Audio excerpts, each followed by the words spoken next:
अस्सलाम वालेकुम everyone, welcome back to my channel.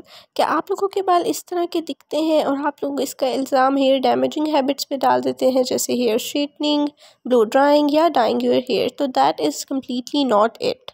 The truth is कि आप लोगों के स्प्लिट एंड्स, ऑयली स्कैल्प और एक्सट्रीमली ड्राई या फ्रिजी हेयर कम्प्लीटली फिक्स हो सकते हैं with the right hair care according to your hair porosity. Hair porosity क्या है? Hair porosity refers to your hair's ability to absorb and retain moisture, यानी कि ये आपके बालों की सलाहियत है कि ये कितना मॉइस्चर एब्जॉर्ब कर सकते हैं, या ये एब्जॉर्ब करते हैं या नहीं करते, या ये कितनी जल्दी मॉइस्चर लूज़ कर देते हैं। हेयर पोरोसिटी 3 तरह की होती है: लो, मीडियम एंड हाई। सबसे पहले अगर हम लो पोरोसिटी के बारे में बात करें, लो पोरोसिटी हेयर के क्यूटिकल्स आर टाइटली पैक्ड। इसका मतलब ये है कि इनमें मॉइस्चर मुश्किल से एब्जॉर्ब होता है, लेकिन एक दफ़ा हो जाए तो वो लूज़ भी मुश्किल से ही होता है। आपके बाल ज़्यादा देर तक गीले रहेंगे और it takes a long time for them to dry. Product buildup भी बहुत जल्दी हो जाता है। अगर आप ज़्यादा प्रोडक्ट लगाते हैं तो आपका स्कैल्प वो ज़्यादा जल्दी एब्जॉर्ब करता है और इससे आपका बिल्डअप आपके स्कैल्प में ज़्यादा होता है, जिसकी वजह से मोस्टली आपके बाल जल्दी डर्टी होते हैं। अगर मीडियम पोरोसिटी के बारे में बात कर लें, जो कि नॉर्मल पोरोसिटी भी है, इसमें क्यूटिकल स्लाइटली ओपन होते हैं, जिसकी वजह से हेयर एब्जॉर्व भी अच्छे से कर लेता है मॉइस्चर और होल्ड भी अच्छे से कर लेता है। ये इजी टू स्टाइल भी होते हैं और कलर भी होते हैं। Basically it's like the perfect porosity your hair could have, लेकिन ये इतना कॉमन नहीं है। ज़्यादातर लोगों के बाल लो पोरोसिटी या हाई पोरोसिटी ही होते हैं। अगर लो या हाई पोरोसिटी वाले बालों को उनके हिसाब से हेयर केयर रूटीन दी जाए तो they can actually be very manageable. अच्छा, अब अगर हम हाई पोरोसिटी हेयर की बात कर लें तो इसमें क्यूटिकल्स आर वाइडली स्पेस्ड या ये डैमेज्ड होते हैं।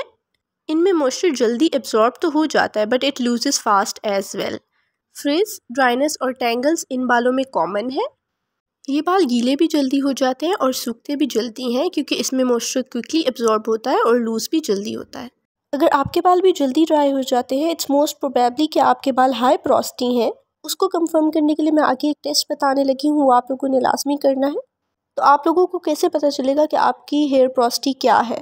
आप लोगों ने पानी का एक ग्लास ले लेना है और उसमें आप लोगों ने तोड़ के एक बाल अपना डाल देना है। ध्यान रखिएगा कि आपके बाल फ्रेशली वॉश्ड हो। आपने 5 मिनट्स वेट करना है, और अगर आपका वो बाल ऊपर फ्लोट करेगा तो इसका मतलब आपकी लो पोरोसिटी है। अगर वो स्लोली सिंक करेगा और सेंटर में रह जाएगा तो इसका मतलब है आपकी मीडियम पोरोसिटी है। और अगर आपका बाल सिंक फास्ट करेगा और नीचे बॉटम में बैठ जाएगा, इसका मतलब है कि आपके बालों की पोरोसिटी हाई है। इसको जानने के बाद आप अकॉर्डिंगली अपने बालों की हेयर केयर कर सकते हैं। अभी post shower hair care routine का एक हिस्सा देख लें। एलसी और एलओसी का मतलब होता है लिक्विड, क्रीम या ऑयल। आप अपनी हेयर पोरोसिटी के हिसाब से इसको यूज़ करेंगे। अगर तो आपकी लो पोरोसिटी है तो आप लिक्विड, क्रीम टू ऑयल जाएंगे, और अगर आपकी हाई पोरोसिटी है तो आपने लिक्विड, ऑयल टू क्रीम जाना है। लिक्विड में आपके वाटर बेस्ड स्कैल्प सीरम्स या लीव इन कंडीशनर आ जाते हैं। क्रीम्स आपकी पोस्ट शावर हेयर क्रीम्स हैं, जो आप ज़्यादा मॉइस्चर ऐड करने के लिए और लॉक करने के लिए लगाते हैं। और ऑयल्स में आपके हेयर सीरम्स आ जाते हैं। अच्छा, लो पोरोसिटी वाले बालों में एंड में ऑयल इसलिए लगाएंगे ताकि सारा जो मॉइस्चर है वो बालों में लॉक हो जाए, और हाई पोरोसिटी वाले इसलिए लगाएंगे ताकि बालों में और सॉफ्टनेस ऐड हो और फ्रिज ख़त्म हो।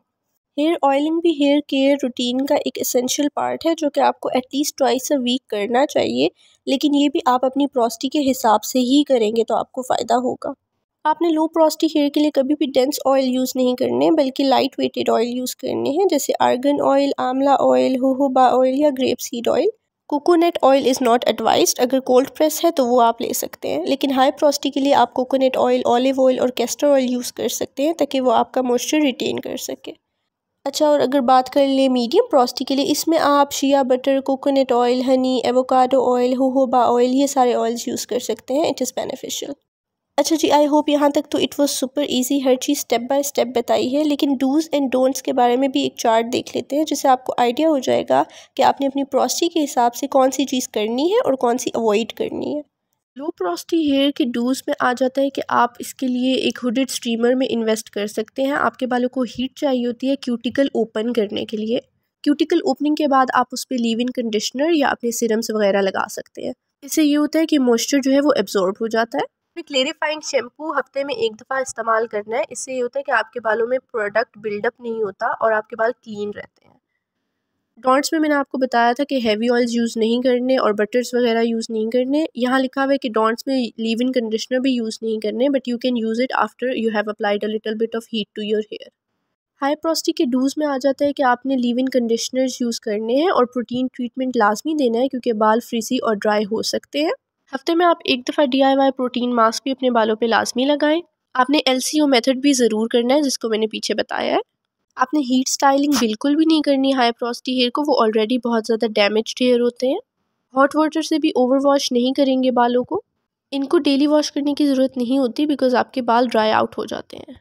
इस चार्ट का आप स्क्रीनशॉट भी ले सकते हैं ताकि आप उसके मुताबिक अपने डूज एंड डोंट्स का ख्याल रखें। अगर आप अपनी प्रोस्टी के हिसाब से अपनी हेयर के रूटीन को चेंज करेंगे तो आई एम श्योर इंशाल्लाह आपके बाल कुछ ही टाइम में बहुत ज़्यादा बेहतर हो जाएंगे।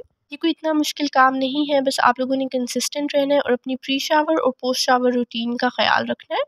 एंड में एक समरी दे देती हूँ। यू कैन सी कि low porosity hair are least damage to high porosity hair which are most damage. Low porosity की एक टिप है जिसमें है कि deep condition after every shampoo, और जी हाई प्रोस्टी की ये टिप है कि protein hair mask every 4 to 6 weeks. Okay, तो हमने प्रोस्टी के बारे में हर डिटेल कवर कर ली है। That is it for the video. Hope you like the video. Don't forget to subscribe to my channel. इसको सपोर्ट करें, बेल आइकन दबाना मत भूलिएगा। आती हूँ जी आपसे नेक्स्ट वीडियो में। अल्लाह हाफिज़।